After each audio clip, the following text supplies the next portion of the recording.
नमस्कार प्राणायाममा 2 नम्बरमा यहीँबाट हात घुमाउने बुढी औँला जोड्ने। हात तनक्क प्रेसरको हाई हन्याको बिमारी हुने, कम्मर दुख्नेले धेरै पछाडि नजाने, प्रेसर हाई र हन्या हुनेले र कम्मर दुख्नेले धेरै अगाडि ननिहुने।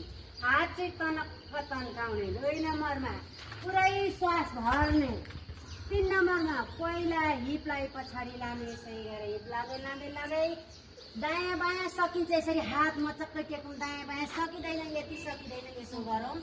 3 नम्बरमा पुरै श्वास छोडौँ, पिरुला तनक्क तन्क्योस्, पिरुलाको एक्सर्साइज, नसाको एक्सर्साइज तनक्क तन्क्योस्। अब देब्रे खुट्टो पछाडि लाने, घुँडा टेक्ने, अब कम्मरलाई दबा। 4 नम्बरमा पुरै श्वास भरौँ, आकाशतिर हेरौँ, पुरा श्वास भरौँ, आकाशतिर हेरौँ।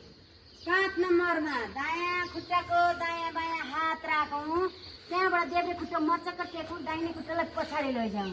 हातका बिचबाट शिर छिराउँ, नाभि हेरौँ, पर्वत जस्तै बनौँ, पुरै श्वास छोडौँ, पुरै श्वास छोडौँ, पुरा पर्वत पर्वत बनौँ, श्वास पुरै छोडौँ। अब घुँडा टेकौँ, हात जहाँको त्यहीँ छ, छाती टेकौँ हातका बिचमा, अनि चिउडो टेकौँ, हिपलाई थोरै उठाउँ, जम्मा 8 भागले मात्रै पृथ्वीमा स्पर्शन गरेको हुन्छ है। श्वास यसमा सामान्य छोड्ने लिने, सामान्य श्वास। 7 नम्बरमा सकिन्छ पन्जालेर हातले मात्र टेकेर कम्मरमा दबाक, श्वास पुरा भर्ने, आकाशतर्फ हेर्ने।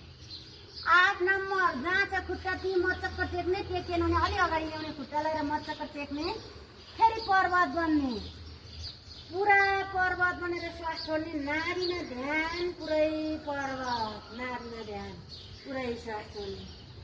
9 नम्बरमा देब्रे खुट्टो हातका बिचमा ल्याउने, जहाँ त्यो हातका बिचमा ल्याउने, दाहिने खुट्टाको घुँडा टेक्ने, फेरि दबा कम्मरलाई, पुरा श्वास भर्ने, पुरा श्वास भर्ने। अब फेरि देब्रे खुट्टाको दायाँ बायाँ हात मचक्क हत्केला टेक्ने, त्यहाँबाट दाहिने खुट्टा पनि ल्याउने, दुवै श्वास छोड्ने। अब यहीँबाट बुढी औँला जोड्दै जोड्दै श्वास भर्दै भर्दै सूर्य भगवानलाई श्वास पुरा भर्ने। माथिबाट हत्केला जोड्ने, कुम जोड्दै हिँड्दै अगाडि ल्याउने, सामान्य श्वास।